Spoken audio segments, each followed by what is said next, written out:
NSSനെ അനുനയിപ്പിക്കാനുള്ള നീക്കം തുടർന്ന് Congress. Thiruvanchoor Radhakrishnan പെരുന്നയിലെത്തി NSS general സെക്രട്ടറിയുമായി കൂടിക്കാഴ്ച നടത്തി. സൗഹൃദ സന്ദർശനമാണ് എന്നാണ് തിരുവഞ്ചൂർ രാധാകൃഷ്ണന്റെ വിശദീകരണം. നേരത്തെ PJ കുര്യനും കൊടുക്കുന്നിൽ സുരേഷും NSS ആസ്ഥാനത്ത് എത്തിയിരുന്നു. ഷിനോജ് എസ് ഉണ്ട് വിവരങ്ങളുമായി. Shinoj, good morning. സൗഹൃദ സംഭാഷണമാണ് അല്ലെങ്കിൽ സൗഹൃദത്തിന്റെ ഭാഗമായി എത്തിയതാണെന്നൊക്കെ പറഞ്ഞാലും എല്ലാവരും ഇങ്ങനെ നിരനിരയായി വരുന്നത് എന്തിനാണെന്ന് എന്ന് മനസ്സിലാക്കാൻ രാഷ്ട്രീയ കേരളത്തിനാവുന്നുണ്ട് അല്ലേ?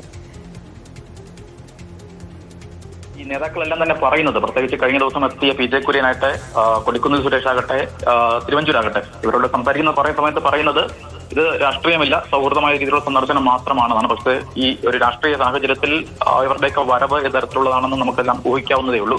എന്തായാലും 2 ദിവസം മുൻപ് പ്രതിപക്ഷ നേതാവ് VD സതീശൻ പറഞ്ഞത് NSSനെ അനുനയിപ്പിക്കാൻ ഞങ്ങൾ ആര് ശ്രമിക്കുന്നു എന്നുള്ളതാണ്. പക്ഷെ അങ്ങനെയല്ല, ശ്രമം പലതരത്തിലൊക്കെ നടക്കുന്നുണ്ട്. അതിന്റെ ഏറ്റവും അവസാനത്തെ ഭാഗമാണ് ഇത്തരത്തിൽ കോട്ടയത്തെ ഏറ്റവും മുതിർന്ന നേതാവാണ്, പ്രത്യേകിച്ച് NSSനുമായി വളരെ അടുത്ത ബന്ധം സൂക്ഷിക്കുന്ന തിരുവഞ്ചൂർ രാധാകൃഷ്ണൻ തന്നെ ഇത്തരത്തിൽ പെരുന്നയിലെത്തി NSS general secretary G. Sukumaran നായരെ കണ്ടത്.